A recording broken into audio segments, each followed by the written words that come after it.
Hey guys, and welcome back to my channel. So this video is going to be a requested one, and it was requested by one of my subscribers who said that they are 16 years old and they can't afford to move out of their parents' house, and their parents are narcissists. Or I think she might have just said her mother was a narcissist. But this video was on my was on my video list anyway. Sorry, the weather change has my voice just crazy. I was gonna do a video on this topic anyway. It was on my video list anyway because when I was meditating, I was getting guidance that somebody needed advice on a specific topic, so that's what I'm doing today. So basically, I'll be talking about how to survive in a narcissistic household when you don't yet have the money to move out or you're not old enough to move out. So, my first tip would be to get educated, and that means finding out as much about narcissistic abuse as you can. Not to the point where it consumes you. Like, if it gets too triggering to the point where you're like obsessively researching and it's just really hurting you and triggering you too deeply, make sure you take a break from it and a step back from it, because I know how tempting it is to just continuously search over and over and over for this information, because when you first find out what a narcissist is, it's so mind-blowing. You just want to find out everything you can, and it could just become very consuming, like I said. So and that's not always healthy. So do as much research as you can without letting it drown you. Like, I think you'll know when it's time to kind of pull back and practice self-care by unplugging from it. But getting educated about it will definitely make you feel less alone. It'll make you feel more understood. Like going on forums, like going on Reddit, and seeing other people's stories. It'll help you to feel less understood, especially because narcissists tend to gaslight their children. So children of narcissists are usually very confused about their experiences, and they question their own sanity, and they question everything about their life, really, because they were made to feel like they were just crazy and that they weren't actually being abused. So going on these forums and getting educated will help you feel, like I said, less confused, and it'll make you feel more understood, and that'll be a good psychological turn, I guess you could say, for you, because that's the first step towards recovery, is acknowledging that you actually were abused and that it wasn't your fault. So my next tip is to choose your battles. So there's something called the gray rock method, I believe it's called, with narcissists or with abusers in general, where basically you're advised to not give them any type of emotion so that then they won't feed off of you energetically. And that's something that I do highly recommend. But I will say this, when you're actually living with a narcissist and you're in close quarters with them, the gray rock method may be somewhat triggering to them, and it may cause them to kind of up the abuse. So, like, for example, if your narcissistic parent is yelling at you and you're not giving them a response, it differs. Like, it's different types of narcissistic parents, and they're on different spectrums. And this can apply to abusive parents too. It doesn't just have to be narcissistic parents. But they're on a spectrum, so some of them are worse than others. So sometimes the gray rock method will work. The narcissist will get tired of screaming and then they'll just go away. But sometimes with more malignant narcissists, they can actually escalate to physically abusing someone when they're not getting an emotional reaction. So it's hard for me to really say, yeah, do the gray rock method. It just depends on your situation. I would say that choose your battles means figure out the things that, I was going to say figure out the things that trigger them, but it's like everything triggers them, even the pettiest things. I'm trying to figure out how to put this.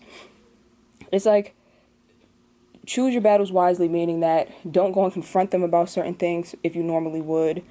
Try your best to keep the house clean so they won't have anything to complain about.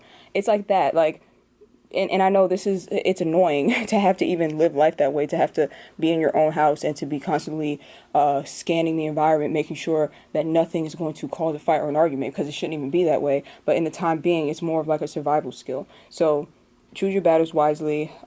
Anything that could trigger an argument, try to avoid it. Don't go to them directly and confront them about anything, because they're not going to comply with it anyway. They're not going to admit to it anyway. So it's just like, it's all a matter of, like I said, choosing your battles wisely and knowing when to confront and when to converse with them, and knowing when not to. So I hope that that made sense. And it's better to really just remove yourself. Like, if they confront you about something and you can remove yourself, it's better to do that. So my third tip would be to set emotional boundaries. And this kind of ties into my last tip. So basically, setting emotional boundaries means closing off your emotions to the narcissist so that they can't really feed off of you. So that means not giving them any of your energy. So don't go to them telling them any of your plans, telling them any of your business. If they come to you trying to figure out any of your plans, or anything going on in your life, keep it as vague as possible. It's like put that wall up between you two and like that boundary. Because when they're asking you about your life and they're asking you about, how was your day and all this, they don't really care. It's always an agenda. It's always an agenda with them, and they're always trying to fish for information about you that they can use against you later. So, like I said, set that boundary to where you don't really tell them anything. Keep your answers very vague. But this goes back to that choose your battles thing. Keep it respectful as well. And that's not because they're your parents and they deserve respect, quote unquote. No, it's not that at all. It's just that keep it respectful because you're choosing your battles at this point. It's less about, oh, I have to be respectful and, that you're bowing down to them. It's more an act of self-love to be respectful just off the strength of keeping the peace and not causing an argument that's just going to hurt you more in the long run. So I know it can be a bit degrading to have to go along with this type of thing, but at the end of the day, it's all about self-care. So yeah, don't tell them any of your plans. Keep it very vague. And also, don't share any good news or bad news with them. You can be very tempted to. I mean, it's natural for any child to be tempted to share news with their parents, whether good or bad. And it's easy to forget that your parent is a narcissist and that they do not care about your good news or bad news. And if anything, they will take joy in your bad news, and any good news you have, they will be jealous and they'll try to sabotage it. So don't share any news with them at all. Just don't share any of your life with them, period. And then another way to emotionally set boundaries is to cry in private. So still give yourself time to feel your emotions. I had to put this in because I feel like the last 2 points it's like me telling you to kind of close your emotions off or to shut them down, but that's not really what I'm saying because that's the last thing you want to do. You want to find a way to release those emotions. So definitely express your feelings and express yourself and express your pain, but just do it in private. And that's a way of setting an emotional boundary, like not showing them you crying or not showing them that you're hurt or upset, just doing it on your own, but making sure that you're giving yourself time to release it. So my next tip would be spend as little time at home as possible. So you can go to a friend's house if you have friends. Most of you, if you're a teenager, you will be in school, so that takes up a large part of your day. Joining after school activities, getting an after school job is something I highly recommend, only because saving money will be something that's beneficial for you. The sooner the better, so that you can get away. And if you are a teenager who has access to college, I highly recommend going.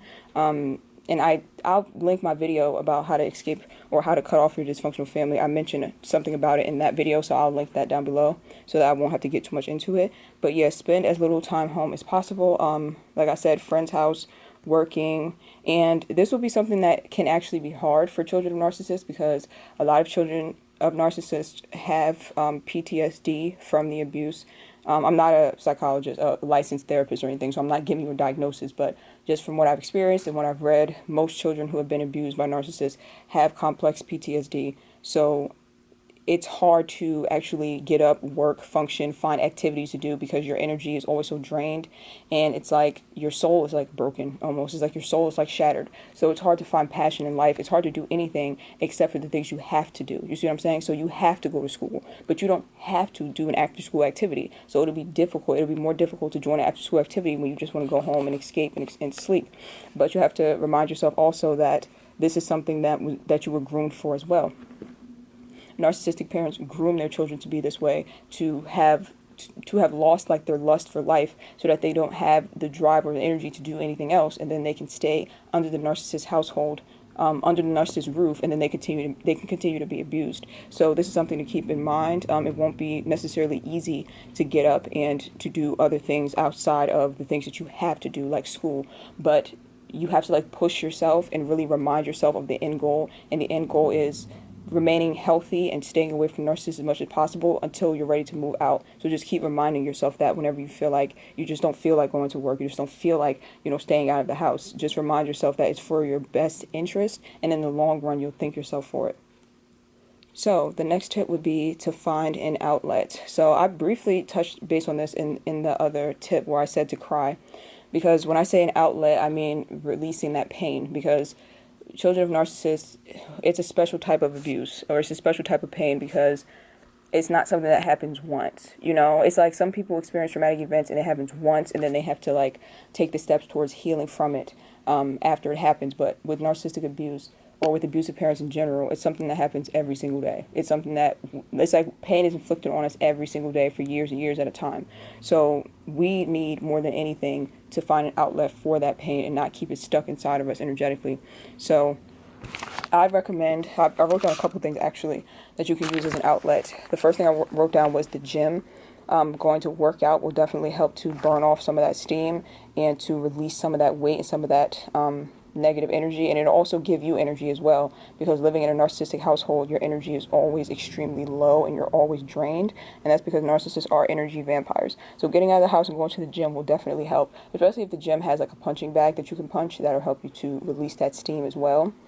The next outlet I wrote down would be volunteer work. Sometimes that's very helpful to help other people who are less fortunate than you, or go to an animal shelter and volunteer at an animal shelter. That can help to lift your mood. It can help take your mind off of your own problems, and it can just help you to, it's like helping to raise your vibrational frequency. It's like when I help other people, I sort of feel like I'm helping myself, if that makes sense. So that's why I enjoy volunteering as a way to transmute pain, because like I said, I feel like it gets my mind off my own problems, but also I feel like as I'm helping other people, somehow that energy kind of just boomerangs around to me and makes me feel better as well. So I recommend that as well. And then another thing I wrote down as an outlet would be art. So if you have an artistic or creative outlet, dive into it, because that is a way that you can transmute your pain. A lot of beautiful artwork is created through pain. Like when people are in intense pain or they've been through a lot of harsh things, you see that they can tend to create very beautiful pieces of art. So I highly recommend taking up some type of art if you don't have a form of it, something that you always have been interested in. Like if you want to paint, if you want to play the guitar, it's like take that up. Well, a guitar might not be that wise. If you're living with a narcissistic parent, they'll just find a way to complain about the noise. But any type of artistic outlet, you can always go on YouTube and learn how to grow your skills. And that's the best part about living in this generation or living in this day and age, is that everything online is free. So you can literally just type in how to paint on YouTube, and then I'm sure there's a whole series of it that'll take you step by step. So investing in some type of artistic skill can really help you, especially if you are an artist and you plan on making money from your art someday. This will be a perfect time to really focus on mastering your skills, so that then over time and over the years that pass, you will be able to start selling your artwork and hopefully making a full-time living out of it. So the other outlets that I wrote down is journaling, talking to friends, and things like that, because you don't want to hold all of that inside of you. Make sure that they're friends that you can actually trust. Make sure if you're going to family, it's family that you can trust, because the last thing you want is for them to be gossiping behind your back or going back and talking to your narcissistic parents about you. So be mindful of that. And if you have like a school counselor or something like that, that could also be a safe space for you. And the last thing I wrote down as an outlet would be daily goals. So write down something that you want to accomplish throughout the day and then focus on getting that done. And that actually will boost your self-esteem and boost your confidence. And that's a way for you to release some of that stuck negative energy. So my next tip for surviving a narcissistic household would be to self-soothe as much as possible. So when we are in a narcissistic household, we are constantly in this state of anxiety. Like our bodies are constantly in fight or flight mode, and that's a result of living with an unpredictable, abusive parent. So our bodies are constantly in fight or flight mode, and it's very, very crucial for us to practice self-soothing whenever we can when we're living in this type of household. So listening to relaxing music right before bed or whenever you can, taking a warm bath or a warm shower or hot shower, that actually is soothing to the body and calms your body down. And also, I read on Twitter, which is very interesting because I never knew this, that people who have been emotionally abused or who feel like they're not getting enough love or nurturing, they'll tend to take a lot of showers because it makes them feel like they're being hugged. Like the warmth from the shower makes them feel like they're being hugged. And that makes a lot of sense, because when I went through a really bad breakup, I took like maybe 4 or 5 showers a day, and they were like steaming hot.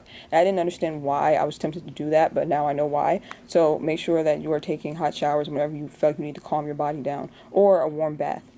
So another thing I wrote down for self-soothing would be like scalp and neck massages.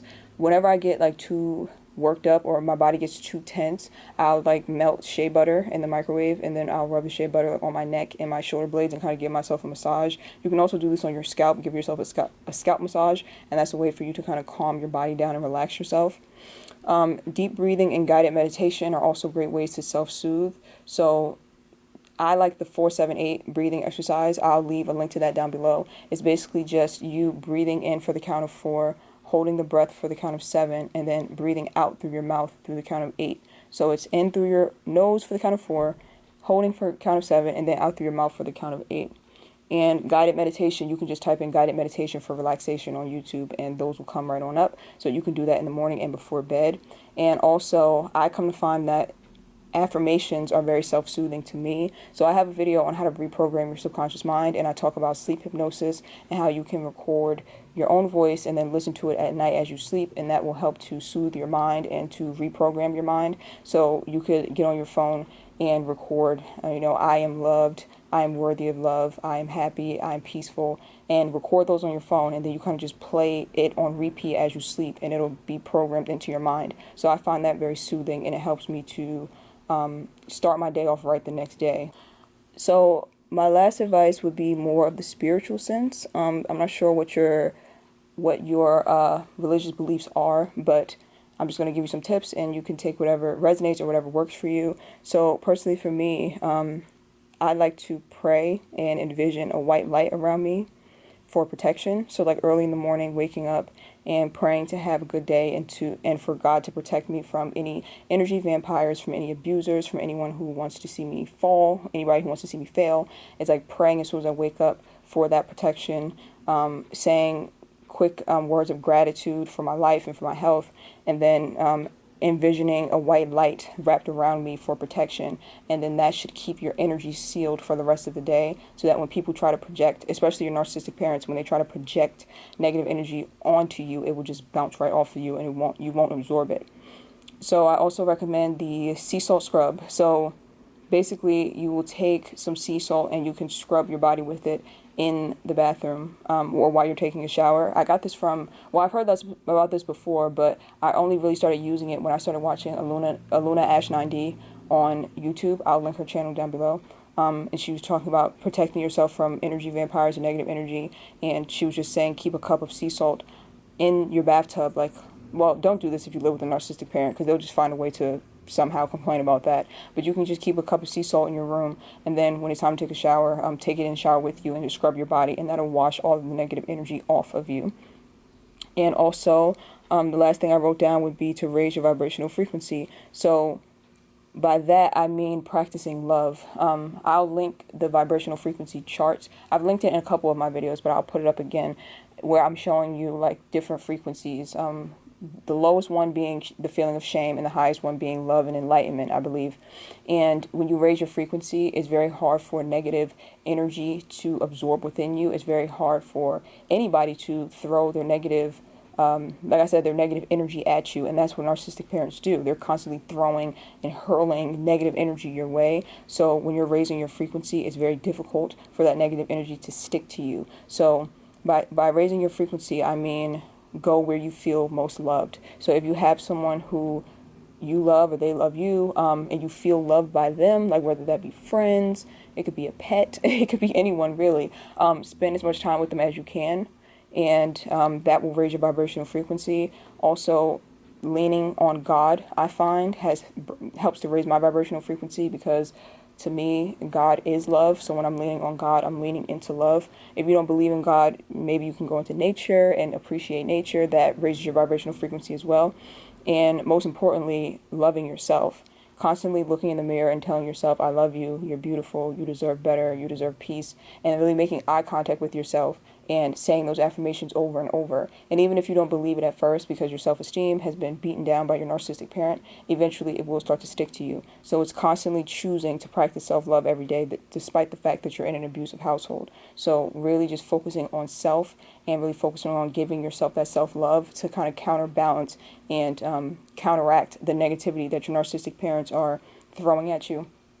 Something else that I read online that I've never actually tried, but I feel like it would be effective, is it was this one woman who wrote an article, and she said that whenever an abusive person comes to her trying to start trouble or is being disrespectful to her, she'll just say in her mind, I wish you love and light, I wish you love and light. So like wishing love onto the person. And she says that actually causes the negative energy to fall away, and she can't feel it because she's diluting it with the thought of love and light being sent to that person, and love and light showering her and protecting her. So that's something, like I said, that I've never actually tried because I just learned about it recently, but you can give it a go. It might work.